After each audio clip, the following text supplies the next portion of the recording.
नमस्कार स्टूडेंट्स, मैंने कल की वीडियो में ही आपको बता दिया था कि अगर आपका एग्ज़ाम 12 अक्टूबर को है या फिर उसके बाद है तो मैं आप लोगों को फेल नहीं होने दूंगा, लेकिन आपको मेरी वीडियोस को फॉलो करना पड़ेगा।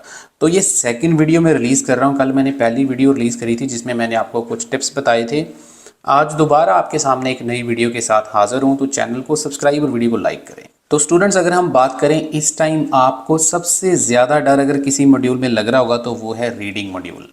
तो रीडिंग का थर्ड पैसेज आपको पता बहुत ज़्यादा डिफ़िकल्ट होता है। कल भी मैंने उसकी लिस्ट ऑफ हेडिंग आपको सॉल्व करके दिखाए थे और मैं 100% श्योर हूँ कि आपको ऐसे ही क्वेश्चंस एग्ज़ाम में भी देखने को मिलेंगे।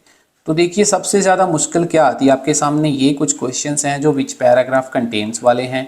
उसके अलावा आपके सामने ये एक समरी है और ये आपके सामने राइटर्स ओपिनियन है।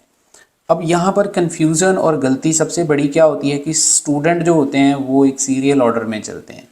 वो जैसे पहला क्वेश्चन है उसको पहले सॉल्व करेंगे, फिर दूसरे को सॉल्व करेंगे, फिर तीसरे को सॉल्व करेंगे, फिर ऐसे करेंगे। इससे उनका टाइम जो है बहुत ज़्यादा वेस्ट होता है।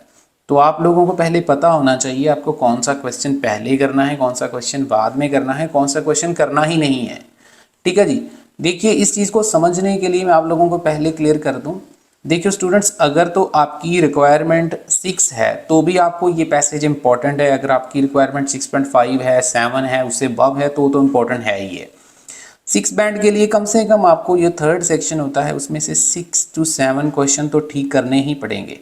लेकिन 6 to 7 क्वेश्चन वो कौन से होंगे वो सिलेक्ट करना आपके लिए बहुत इंपॉर्टेंट है, क्योंकि आपके पास टाइम बहुत कम बच जाता है। आपने नोटिस किया होगा मोस्टली जो स्टूडेंट होते हैं वो फर्स्ट पैराग्राफ के ऊपर ज़्यादा टाइम वेस्ट कर देते हैं। अराउंड हम मान के चले तो 20 मिनट्स वो फर्स्ट पैसेज के ऊपर वेस्ट कर देते हैं, 22 to 23 मिनट्स जो है वो सेकेंड पैसेज के ऊपर वेस्ट कर देते हैं। थर्ड के लिए हार्डली उनके पास 16-17 मिनट्स ही बचते हैं, जिससे उनके माइंड के ऊपर प्रेशर आ जाता है और वो सारे क्वेश्चन अटेम्प्ट ही नहीं कर पाते हैं। अगर वो करने की कोशिश भी करते हैं उनका दिमाग काम नहीं करता, बार बार उनको जो हो वो एंटी क्लॉक चल रही होती है, उनका ध्यान उधर जा रहा होता है और उनका दिमाग काम ही नहीं करता है। तो पहली तो ये चीज़ है कि आपको इस चीज़ से बचना है। इसके ऊपर मैंने ऑलरेडी एक वीडियो बनाया था टाइम मैनेजमेंट के लिए। अगर आपने वो नहीं देखा है तो प्लीज़ यूट्यूब में आप सर्च कर लीजिए सतनाम सर टाइम मैनेजमेंट, आपको वीडियो मिल जाएगी। अब हम बात करते हैं ये वाले क्वेश्चंस को कैसे टैकल करना। स्टूडेंट्स देखिए, सिंपल सा लॉजिक है। सबसे पहले तो ये जो विच पैराग्राफ कंटेन्स वाले क्वेश्चंस हैं इसको आपको सॉल्व नहीं करना है।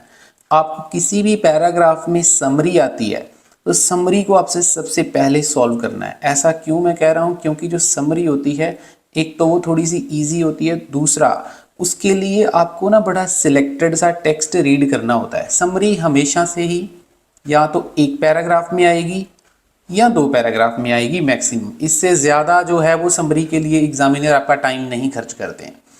इससे ज़्यादा वो एग्जामिनर जो होते हैं वो इससे ज़्यादा यूज़ नहीं करते हैं पैराग्राफ्स को। तो ज़्यादा से ज़्यादा वो एक पैराग्राफ या 2 पैराग्राफ ही यूज़ करेगा, इससे ज़्यादा वो यूज़ करने वाला नहीं है। और अगर हम लिस्ट ऑफ राइटर्स की बात करें, जैसे आपके सामने ये राइटर, इसको करने की भी एक टेक्निक होती है। ऐसे ही नहीं कि आप कुछ भी करी जाओ और आपका जो है वो सॉल्व हो जाएगा। तो इसकी भी एक टेक्निक होती है, वो भी मैं आपको बताऊँगा। तो सबसे पहले मैंने जैसे आपको बताया कि स्टूडेंट आपको समरी जो है उसको सबसे पहले सॉल्व करना है। आपके सामने जैसे ये देखिए, इस समरी में से ये आपके लिए बहुत स्ट्रॉन्ग हिंट है और ये आपके लिए बहुत ज़्यादा स्ट्रॉन्ग हिंट है। इससे आपको पता चल जाएगा कि कौन से पैराग्राफ से उसने समरी को बनाया। तो जैसे कि स्टूडेंट्स आप लोग देख सकते हैं यहाँ पर इसका नाम जो है वो लिखा हुआ है, जो मैंने आपको बोला था समरी में, और ये जी सेक्शन में ये वाला लिखा हुआ। तो बहुत ही ज़्यादा क्लियर मैसेज है कि ये जो ई पैराग्राफ है और जो जी पैराग्राफ है उसने समरी के लिए यूज़ किया है। और ये जो समरी के क्वेश्चन हैं इसमें से आपके पास 5 फिल्म दी ब्लैंक्स हैं, तो आपका सबसे ज़्यादा जो फोकस है वो समरी के ऊपर होना चाहिए। समरी में से 5 क्वेश्चन आप बड़े आराम से निकाल सकते हो। 5 में से 4 तो प्रोबेबली अगर आप एवरेज स्टूडेंट हो तो भी आपके सही हो जाएंगे।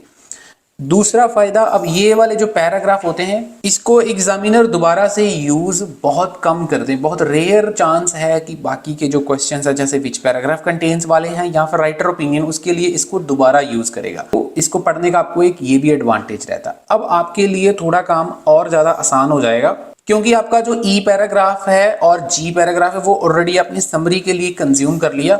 तो बहुत कम चांसेस रहेंगे कि इसमें से वो कोई क्वेश्चन जो है वो बनाएगा। अब जो बाकी के पैराग्राफ बचे हुए हैं वहां से आपके पास चांस रहेगा। जैसे यहाँ पर ए पैराग्राफ है, बी पैराग्राफ है, सी पैराग्राफ है, तो यहाँ पर आपको बाकी के क्वेश्चंस मिलेंगे। अब मैं एक और चीज आपको बताता हूँ, जहां पर राइटर के जो नाम है, जैसे यहाँ पर राइटर का नाम है ये कैमरियन लिखा हुआ है सेकंड पैराग्राफ में, अगर हम बात करें तो यहाँ पर जैसे ये देखो रविंद्रनाथ जो है वो एक और राइटर का नाम उसने यूज किया हुआ है, राइट।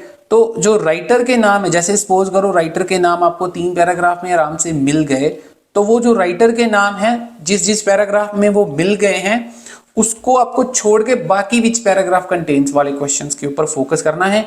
मतलब आपके पास हार्डली, अगर आप थोड़ा सा नोटिस करें तो ए पैराग्राफ में उसने कोई राइटर ओपिनियन यूज नहीं किया है, कोई राइटर का नाम यूज नहीं किया है, और एच पैराग्राफ में भी कोई भी राइटर का नाम यूज नहीं किया है। तो आप अगर तुक्का भी लगाना चाहे बिना पढ़े, जो 5 क्वेश्चन आपको उसने विच पैराग्राफ कंटेन्स वाले बना के दिए हैं, तो आपका ए और एच में से 100% 2 आंसर आपके सही हैं।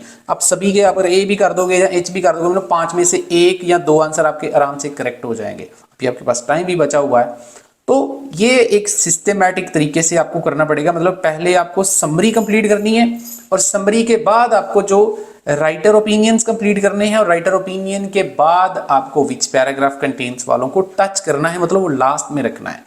तो अगर आप समरी में से 5 में से 4 क्वेश्चन ठीक कर लेते हो, राइटर ओपिनियन अगर 3 ठीक कर लेते हो, तो 7 तो आपके वहां से ठीक हो जाते हैं। तो आपको जो बाकी के क्वेश्चन उसके लिए अगर आपके पास टाइम है, आपका कॉन्फिडेंस भी बड़ा होगा, क्योंकि 7 आपके ऑलरेडी ठीक हो चुके हैं। तो वहां से अगर आप 1 2 3 ठीक कर लेते हो, तो भी आप जो है 9 तक 8 9 10 तक स्कोर आपका 14 में से चला जाएगा। तो ये तरीका होता है आपको करने का। वीडियो अच्छा लगा तो लाइक दे देना, और किसी को भी एग्जाम मटेरियल चाहिए, जो एग्जाम में पैसेजेस बार बार रिपीट होते हैं, तो प्लीज जो नंबर आपको स्क्रीन के ऊपर दिख रहा है आप मेरे साथ कांटेक्ट कर सकते हैं। होपफुली वीडियो से बहुत कुछ सीखने को मिला होगा। अगर अच्छी लगी तो लाइक देके चैनल को सब्सक्राइब करना मत भूलना। किसी को भी ऑनलाइन क्लासेस चाहिए तो आप हमारे साथ कांटेक्ट कर सकते हैं।